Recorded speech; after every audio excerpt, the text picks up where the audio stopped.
कौआ उड़ा, और कौआ उड़ा तो वो डंडा जाके कौए में लगा, कौआ निपट गया, कौआ मर गया।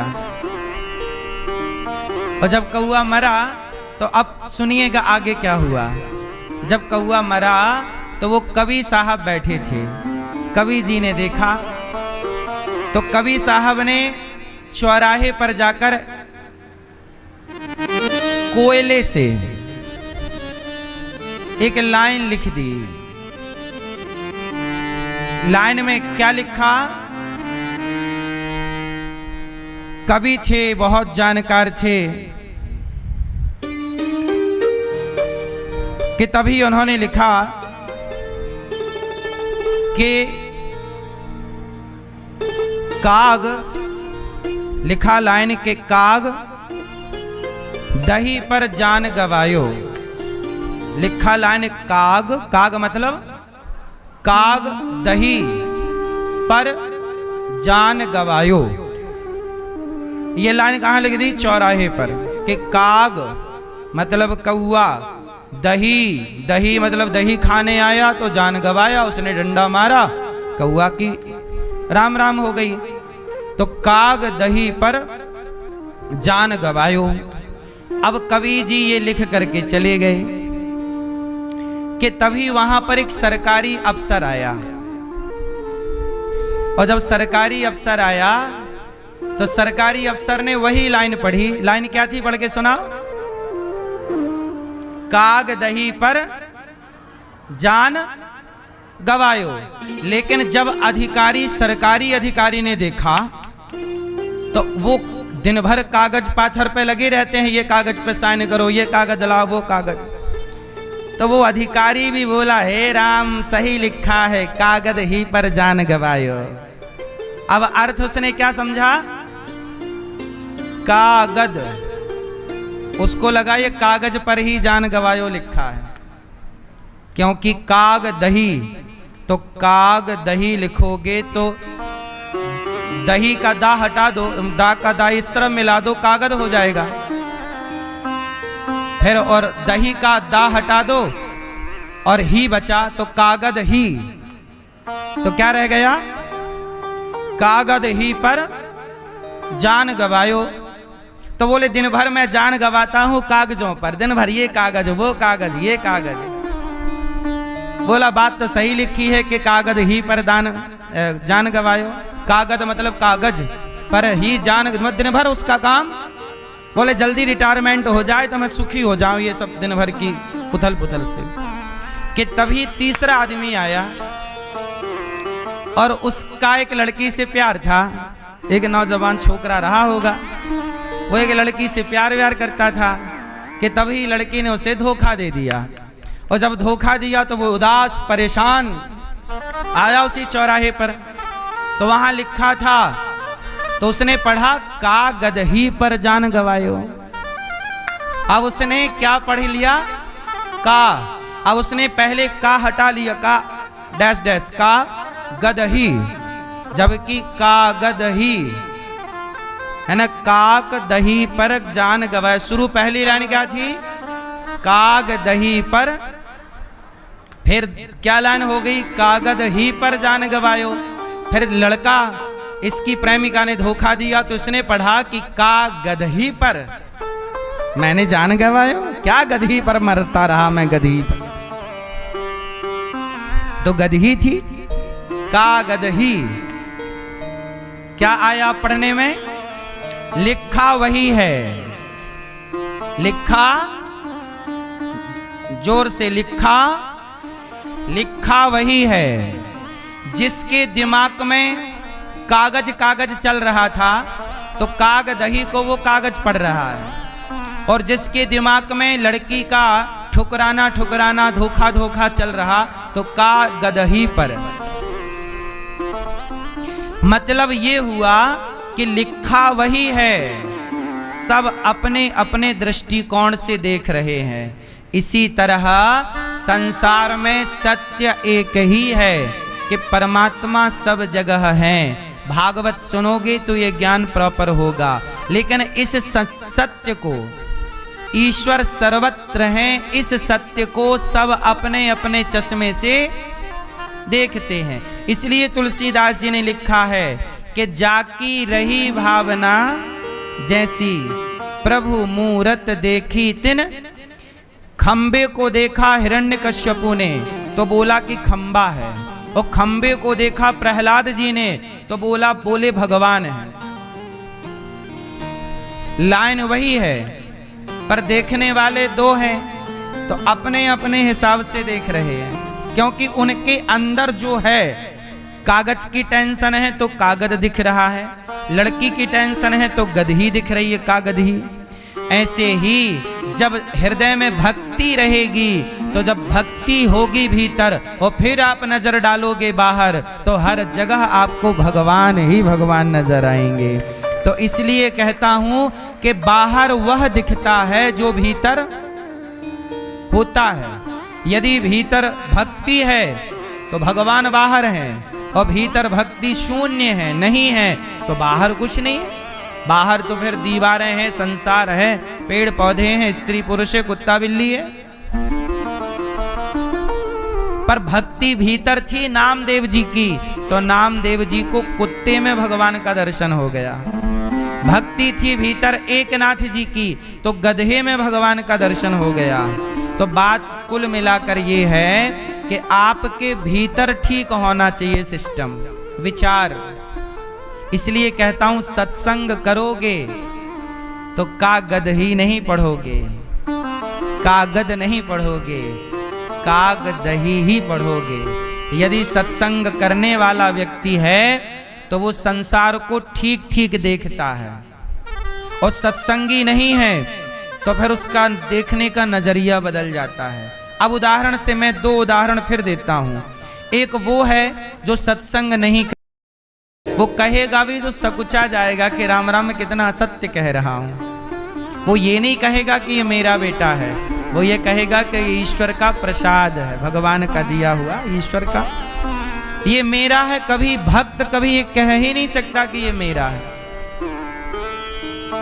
अच्छा ये बताओ, ये मेरा है, क्या ये कहने का क्या वस्तु मेरी है जो मैं कह दूं कि ये मेरी है? मैया कोई एक वस्तु आप बताइए जिसमें आप ये कह सकती हैं कि ये मेरी है, फिर मैं भी उसी को कह दिया करूंगा कि ये मेरी है। इस संसार में बताओ मेरा क्या है? बोलो मेरी माँ, कुछ मेरा है? मेरा कुछ नहीं है, पर मैं क्या कहता रहता हूं? मेरा मेरा मेरा मेरा। अज्ञानी यही कहता है मेरा है, और ज्ञानी यही कहता है प्रभु सब तेरा है। अज्ञानी और ज्ञानी में बस इतना संतर है, अज्ञानी मानता है मेरा है, ज्ञानी मानता है तेरा है, इतना अंतर है। तो देखो बात वही है, सब तेरा है, पर हम पढ़े लिखे नहीं हैं, अज्ञानी हैं तो मान बैठते हैं। इसलिए सत्संग करोगे तो ज्ञान यह आएगा कि संसार में भगवान, मीराबाई ने कहा है कि भगवान के सिवा इस संसार में मेरा कोई नहीं है, मेरे तो गिरधर गोपाल दूसरो न कोई। भगवान के सिवा कोई कितना भी कहे कि मेरा है मेरा है, कहते रहो, तसल्ली है, ठीक है। हाँ मैया ले लो सेल्फी, ले लो, चलो लो। कथा चल रही है, मैया खड़े हो के सेल्फी, कथा ना सुन रही हो ना पीछे वाले को सुनने दे रही हो, हैं? सेल्फी लेने के लिए सुन लो ना मेरी माँ, बैठ लो। अभी ऊपर मिलेंगे, 4 सेल्फी लीजिएगा, अभी बैठ जाओ। मानेगी नहीं मैया, तभी तो बहू कहती है, सास कहती है सुनती नहीं है, सही नहीं सुनती। मैया बैठ जाओ मेरी माँ।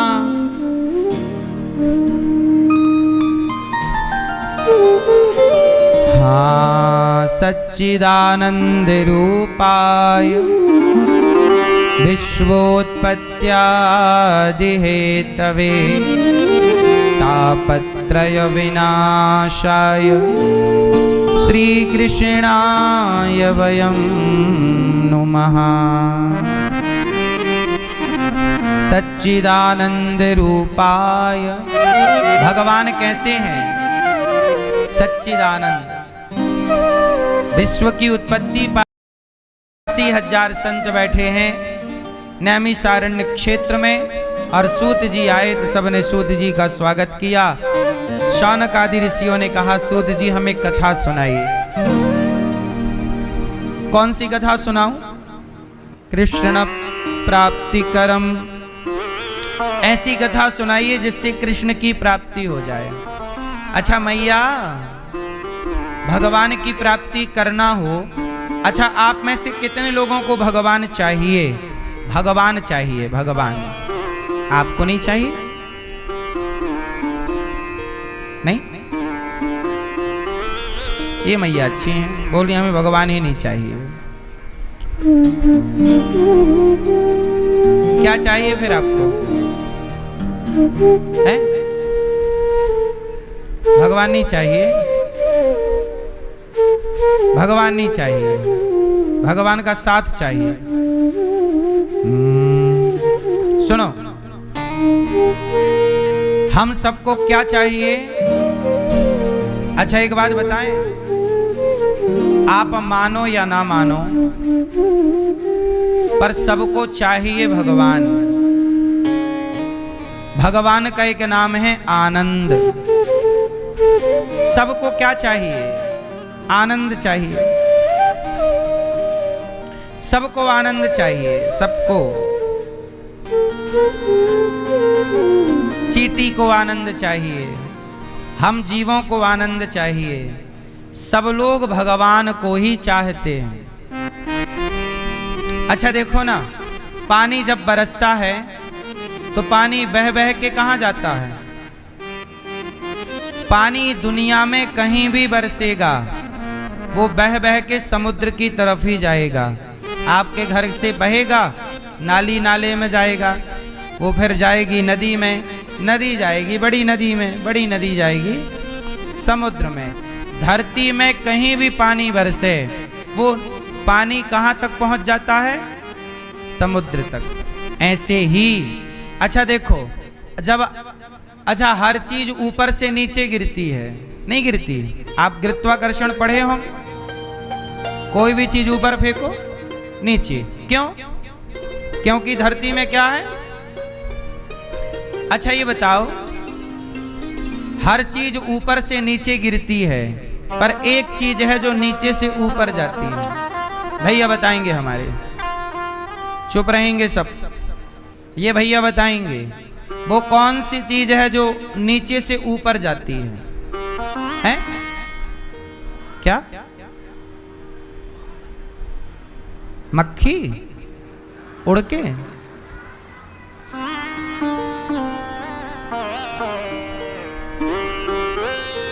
पाप,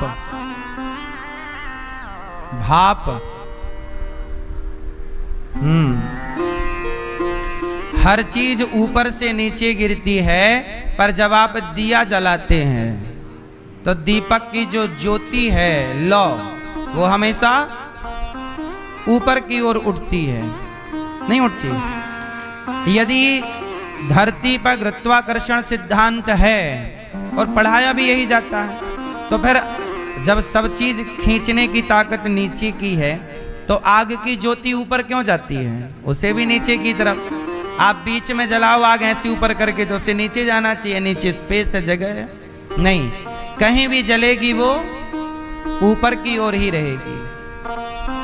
पानी कहीं भी गिरेगा वो नीचे की तरफ जाएगा, समुद्र की तरफ। आग कहीं भी जलेगी वो, इसलिए आग से निकला धुआं भी ऊपर जाता है। हाँ या ना? हर चीज नीचे से ऊपर से नीचे, पर एक चीज नीचे से ऊपर। क्यों? इसका कारण ये है कि पानी समुद्र का अंश है। धरती पर जो भी पानी बरसता है वो कहां से आकर बरसता है? भाई बादल बनते हैं, बादल पानी कहां से वाष्पीकरण होता है? समुद्र से। तो समुद्र का पानी ही ना बरसता है संसार भर में। तो जो भी पानी हम लोग लेते ग्रहण करते हैं वो पानी का मुख्य स्रोत क्या है? समुद्र। इसलिए वो पानी समुद्र का अंश है तो अपने अंशी की ओर भाग जाता है। जो आग है वह सूर्य का अंश है। सूर्य गर्म होता है, सूर्य आग का गोला है, तो आग हमेशा अपने अंश की ओर, अंशी की ओर भागती है। तो वो ऊपर है इसलिए ऊपर की तरफ, समुद्र नीचे है तो पानी नीचे की तरफ। कोई भी वस्तु है वो धरती का अंश है तो धरती की ओर भागता है, कोई भी वस्तु है ना, ये धरती की ओर। ऐसे ही हम लोग किसके अंश हैं? भगवान के। इसलिए हम सब लोग भगवान की ओर भागते हैं। हम लोग किसकी ओर भागते हैं? जैसे नदी का पानी दौड़ता रहता है किसकी ओर? समुद्र की ओर। ऐसे ही हर प्राणी भगवान की ओर दौड़ता है। यदि आप भगवान के विपरीत दौड़ेंगे तो आप परेशान। आज लोग परेशान क्यों हैं? क्योंकि ये भगवान की ओर दौड़ ही नहीं रहे हैं। भाई धारा से बहोगे, धार जो जहां जाना है वहीं ना जाओगे। तो आप यदि विपरीत चलोगे तो कष्ट पाओगे, और सीधा भगवान की ओर चलोगे और भगवान की ओर चलते हुए अपने कर्तव्य फर्ज पूरे करोगे तो सुखमय जीवन व्यतीत करते हुए अपने उचित गंतव्य को पालोगे। तो भगवान को चाहते सब हैं, जाना सबको वही है। इसलिए कहता हूं सुखी सुखी जाना है। तो भगवान को भूल कर नहीं, भगवान को याद रखकर आगे चलो, ठीक है? भगवान को साथ लेकर के चलो।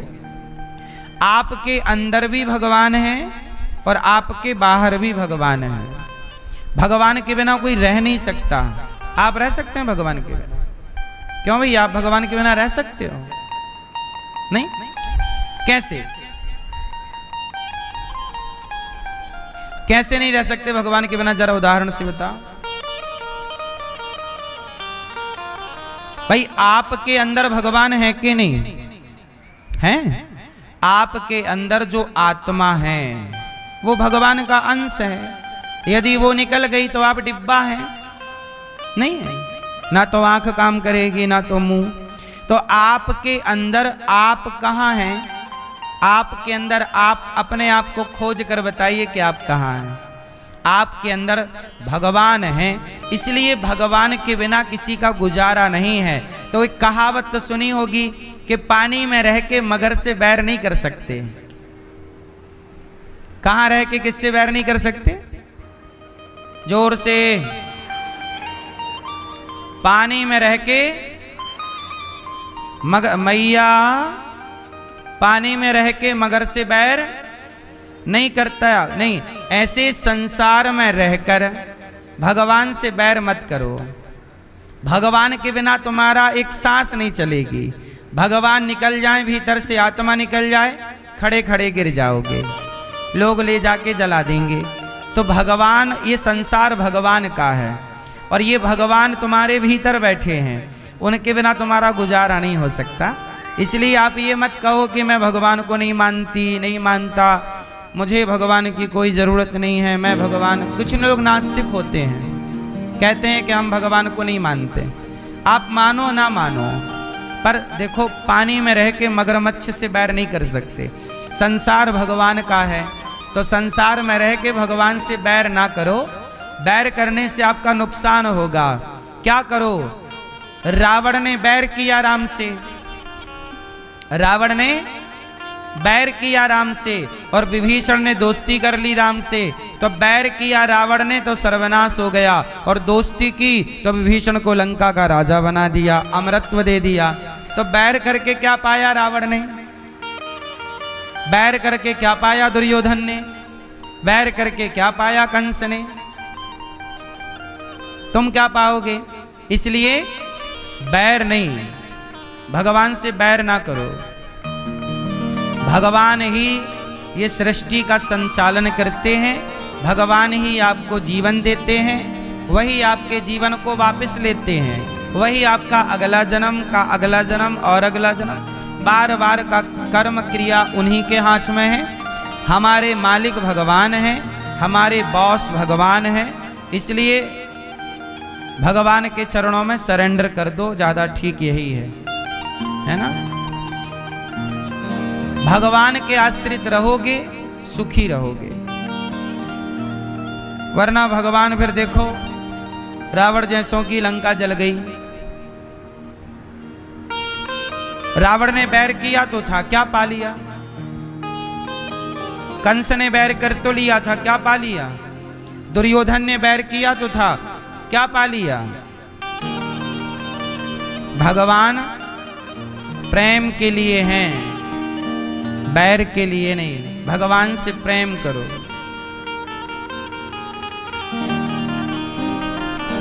श्री सूत जी महाराज कहते हैं, देवताओं को भी दुर्लभ कथा हम आपको सुनाने जा रहे हैं, ध्यान से सुनो।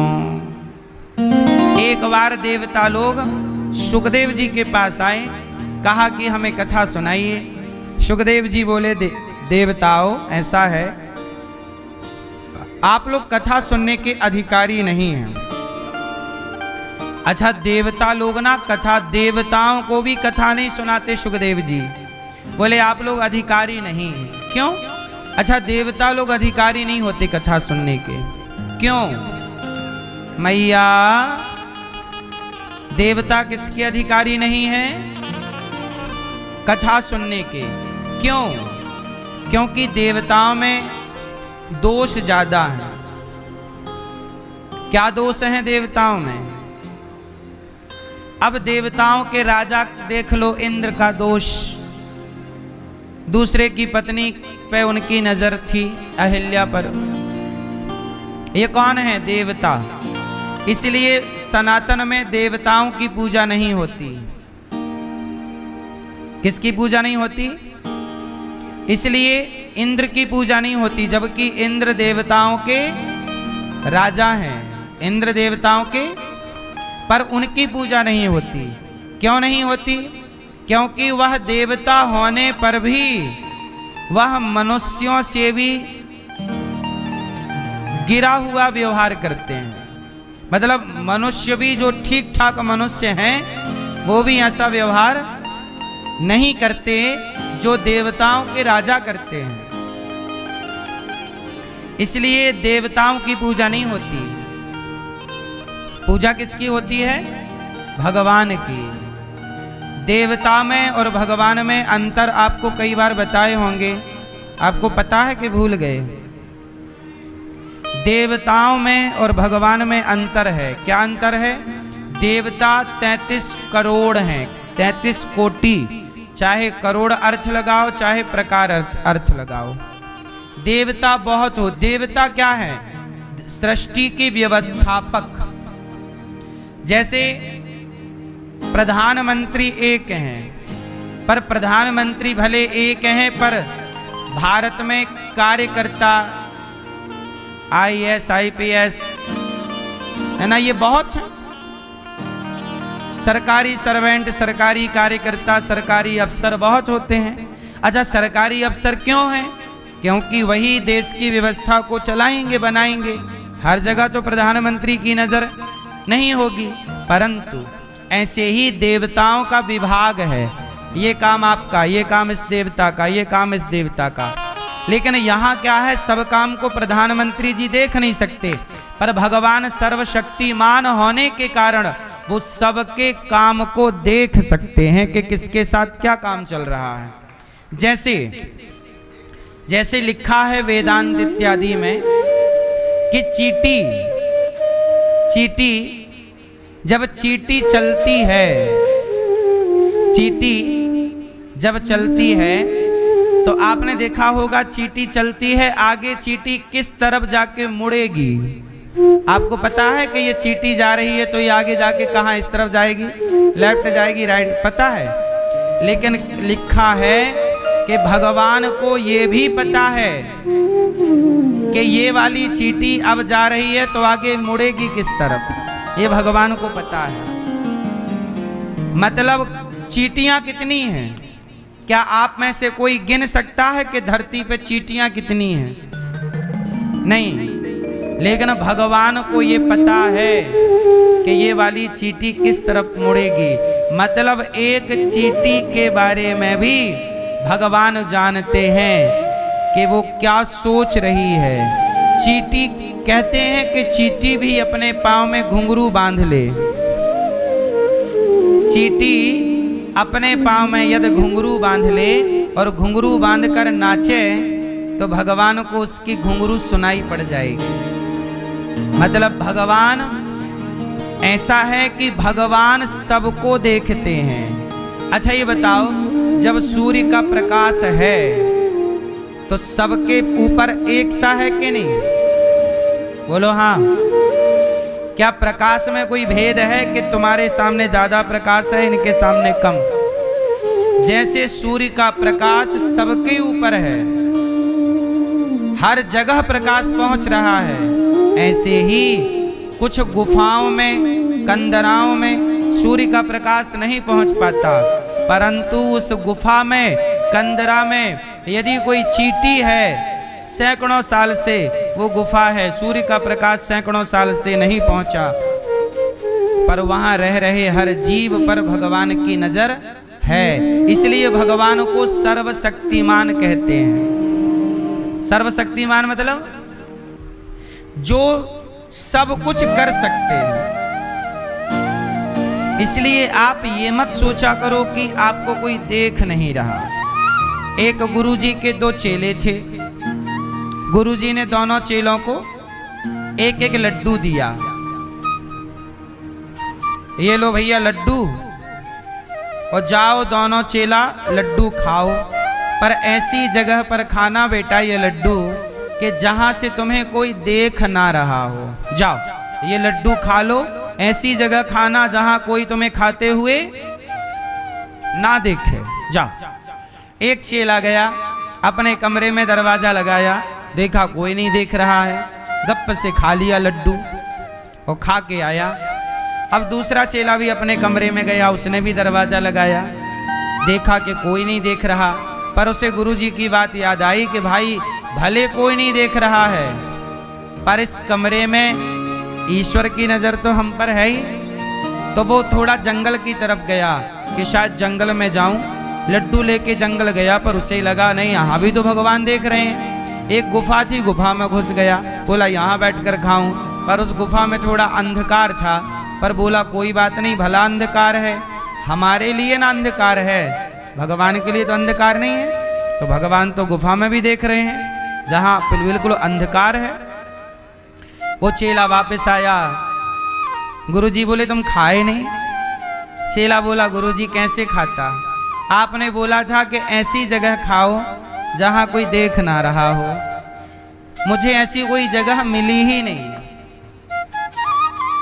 मुझे इस धरती पर ऐसी जगह कोई मिली ही नहीं जहां से मुझे भगवान देख ना रहे हों। इसलिए आप ये विश्वास कर लीजिए, ये मान लीजिए कि आपके हर व्यवहार को, आपकी हर गतिविधि को भगवान देख रहे हैं। इसलिए जब आप झूठ, हर समय आपको कोई देख रहा है।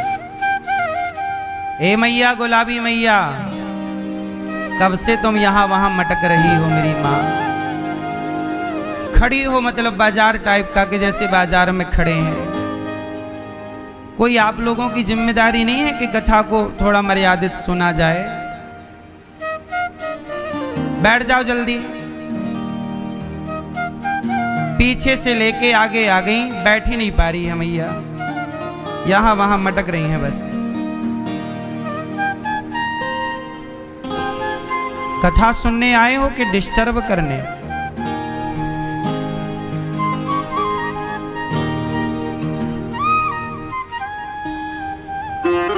अब ये मैया ऐसे मटक रही थी, इन्हें लग रहा था हमें कोई देख नहीं रहा है ना?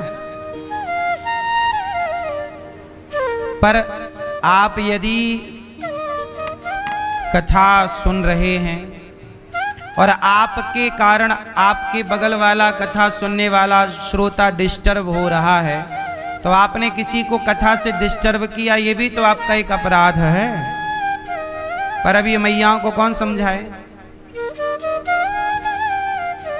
इसलिए कहता हूं, सुखदेव जी के पास देवता आए तो सुखदेव जी ने कहा अंगूठा मांग लिया, ये तो गलत था। परंतु गुरु द्रोणाचार्य करते क्या, गलत व्यक्ति को विद्या मिल जाएगी तो वो उसका दुरुपयोग करेगा। इसलिए गुरु द्रोणाचार्य ने अंगूठा मांगा, पर गुरु का ये काम नहीं है कि तुम शिष्य का अंगूठा मांग लो। इसलिए गुरु द्रोणाचार्य का सिर काट लिया गया। महाभारत में सिर कटा, तुमने अंगूठा कटवाया तो तुम्हारा सिर कटेगा, तो ये हिसाब बराबर हो गया। लेकिन गुरु द्रोणाचार्य ने क्यों मांगा, उसका कारण ये था कि विद्या का मिसयूज ना हो, दुरुपयोग ना हो। एक और उदाहरण समझिएगा, महाभारत में आपने बर्बरीक का नाम सुना होगा। बर्बरीक जब महाभारत की तैयारियां चलने लग गईं तो बर्बरीक ने कहा कि